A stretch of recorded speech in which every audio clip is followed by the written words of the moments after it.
After 12 years of being in school, I was never taught how to study smart. I have been using the wrong studying techniques all along. In today's video, you're in luck because I'm going to introduce you to this killer study technique called the S.C.A.S Framework. So the first letter S stands for scope. When people are studying, they often make the mistakes of jumping right into the lecture notes.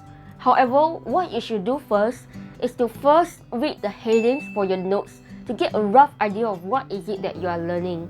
So for example, when I'm studying accounts, I will go to my slides and look at the headers that the professor has written down, and then I will type them down into my notes app, which is Notion. After scoping the subject, you then go on to categorize the information. How you can do this is to either draw by maps or do flowcharts. It is easier to remember information this way also because you are able to see how the concepts are linked to each other. And it is also psychologically proven that we learn better this way because we are able to see the connection between the different concepts and information that we are learning. So for instance, for my econs lecture notes, uncertainty, after I have drawn up my maps, I realized that there are essentially just a few things that I have to remember. So for risk preferences, there are 3 different types. Either you are risk-loving, or you are risk-averse, or you are risk-neutral. And the error prep measure is a way to measure your degree of risk aversion, as well as the risk premium is a way to measure the compensation for having to take on extra risk. So you can see that after drawing out mind maps of flowcharts, you're able to see a big picture of how everything links and connect together, and the information that you have in your lecture notes doesn't look as daunting because they are well sorted out. After you have finished the above 2 steps, there's no point in trying to read your notes over and over again. This is a very passive way of learning, and don't assume that all the information will just enter your brain from just reading your notes. Scientists have proven that we retain information best not by trying to stuff information into our brain, but rather by trying to retrieve information from our brain. The more effortful it takes to retrieve that information from your brain, the more you're going to remember and retain that information. So there are 2 main ways to do this, and this method is actually called active recall. Don't be daunted by what this means because active recall simply just means test yourself. So how do you do this? So the first way to do this is to type Q&A. What does Q&A stand for? I'm pretty sure you all know, questions and answers. So what I will do is that I will transform my lecture notes into questions. So for instance, on the same econs chapter on uncertainty, it says over here that the consumer receives more utility from just taking the guaranteed average payout than participating in the lottery. And then I will ask myself, what is this saying? This is actually saying the meaning of risk aversion. And then I will type down the question and respective answer to that question.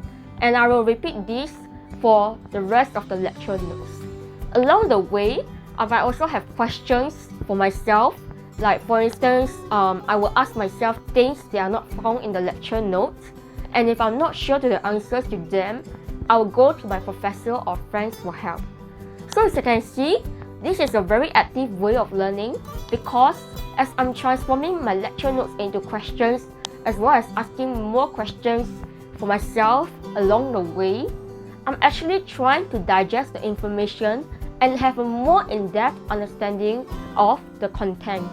I will then test myself on the questions that I have typed out, and if I'm not able to answer some of the questions, I will highlight them and come back to them a few days later. You can see this is good because I'm actively testing myself and trying to see if I can retrieve the information from my brain. Also, if I'm able to answer most of the questions, that means that I have a good understanding of the content. And what's best is that if you have written down questions that came out for the exam also, then bingo, you will know how to answer them. For this, the app I'm using is Notion. I love it because I can use the toggle function where I can hide my answers in the questions. And by the way, the app is completely free of charge. If you want to see how I use Notion for university, you can click on the link in the description down below after this video. After doing Q&A, you will need to do practice papers, and the best way to do this is to do past year exam papers because chances are the format is going to be similar to your exams. Also, do it under exam conditions. This means do it under the time limit and don't refer to your notes. This is to see if you are able to apply the concepts that you have already learned to solving the problems under the time constraint. Alright, so you have finished making all your notes and testing yourself. What to do now? What is the final step? This is where we have come to the final part of the S.C.A.S Framework, and I'm going to introduce you this technique called spaced repetition. So have you found that when you try to learn something new, you tend to forget what you have learned easily as the time goes on? This is because of the forgetting curve. As humans, we tend to forget what we have learned easily as the time goes on. So for instance, on day 1, we will remember 100% of what we have just learned because it is fresh and still inside our brain. And then 3 days later, maybe like 20% of whatever we have learned has already gotten out of our brain and we have forgotten what is it already. Then 2 weeks later, we found that we have completely forget what we learned. So what we need to do is to interrupt the forgetting curve. And that exactly is spaced repetition, which means studying for the same content repeatedly in spaced interval. So for instance, on day 1, you just learned about this new chapter called uncertainty, and following my steps, maybe what you would do is to try to scope the subjects and then categorize the information by doing mind maps to see how everything is linked together and have a big picture of the information. So that's day 1.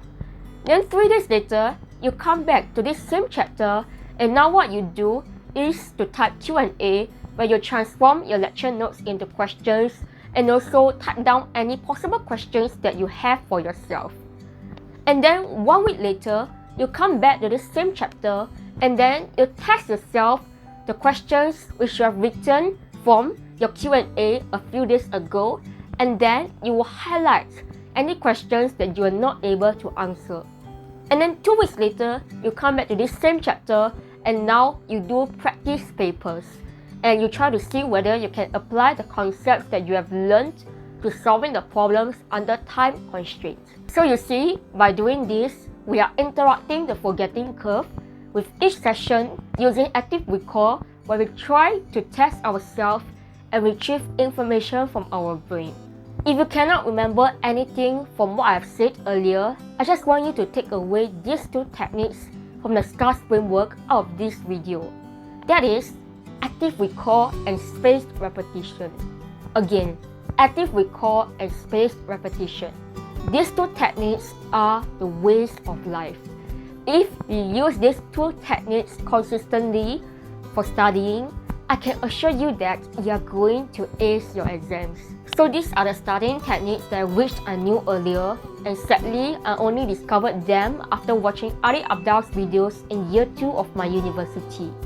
I must say, it was a game changer for it improved my grades drastically.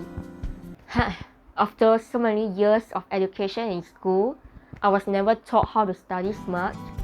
But yeah, if you want to learn more about how I plan for my study and revision timetable, let me know in the comments down below. Also, don't forget to give this video a thumbs up. And if you want to join the universe, click the subscribe button down below. Thank you, all the best, and see you!